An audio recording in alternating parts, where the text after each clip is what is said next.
લીમખેડા તાલુકાના પીપળા પાણીથી લીમખેડા અંતરિયાળ અને ડુંગરાળ વિસ્તારમાં સાંસદ જસવંતસિંહ ભાભોરે લીલી ઝંડી આપીને નવીન એસટી બસનું પ્રસ્થાપન કરાયું હતું।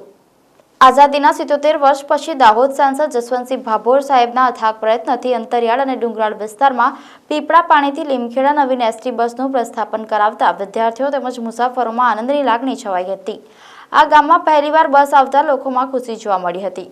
ગામમાં સરકારી બસની સુવિધા શરૂ થતાં ગ્રામજનોએ પ્રથમ વખત બસમાં બેસીને આનંદ માણ્યો હતો। સામાજિક કાર્યકર પિન્ટુભાઈ કટારાએ જણાવ્યું હતું કે આઝાદીના પ્રથમ વખત સાંસદ જસવંતસિંહ ભાભોરના પ્રયત્નના કારણે આ બસની સુવિધા ચાલુ કરવામાં આવી છે, જેનો લાભ શાળા કોલેજ જતા વિદ્યાર્થીઓ, ધંધાર્થીઓ, તાલુકા પંચાયત કચેરી, મામલતદાર કચેરી, પ્રાંત કચેરી, વિવિધ સરકારી કામ અર્થે જતા આજુબાજુના ગ્રામજનોને આ બસની સુવિધા ખૂબ ઉપયોગી નીવડશે। આ પીપળા પાણી ગામ દાહોદ ઝાલોદ લીમખેડાની બોર્ડર વચ્ચે આવેલું ગામ છે, તેથી તેનો લાભ ઝાલોદના સુથારવાસા સહિત પાડલિયા, નાની વાસણી, મોટી વાસવાણી, ઝેર, જીતગઢ, ફૂલપરી જેવા તમામ ગામોને લાભ મળશે। મારું નામ પિન્ટુભાઈ ગોવિંદભાઈ કટારા છે, ગામ જીતગઢ છે અને આજ રોજ અમે આ પીપળાપાળી ગામમાં ઉપસ્થિત છે અને અહીંથી એક આ નવીન બસનું ઉદ્ઘાટન કરવામાં આવ્યું છે। એટલે કે આજુબાજુના અમારા અંતરિયાળ વિસ્તારમાં 4-5 ગામોમાં લાભ થઈ રહ્યો છે, જેમ કે છોકરાઓ સ્કૂલે જાય છે, કોલેજે જાય છે અને તાલુકા લેવલનું કંઈ પણ કામ હોય તો આસાનીથી થઈ રહે એવું છે।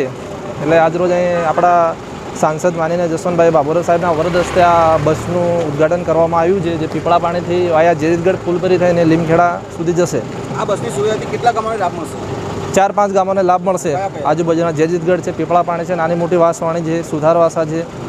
ખાલી વિદ્યાર્થીઓને બસ લાભ મળશે કે બીજા કોઈ પણ? ના, બીજાને પણ મળશે। જે તાલુકા લેવલનું કોઈ કામ હોય, આ અંદરના વિસ્તારમાં ગાડીઓ જો કે ટાઈમે ચાલતી નથી તો બસને લીધે થોડી સરળતા પડશે એમને જવા। બસ ચાલુ જ નહીં? ના, પહેલાં કોઈ બસ ચાલુ નથી। આઝાદીના વર્ષો પછી પ્રથમ વખત છે? હા, પ્રથમ વખત ચાલુ।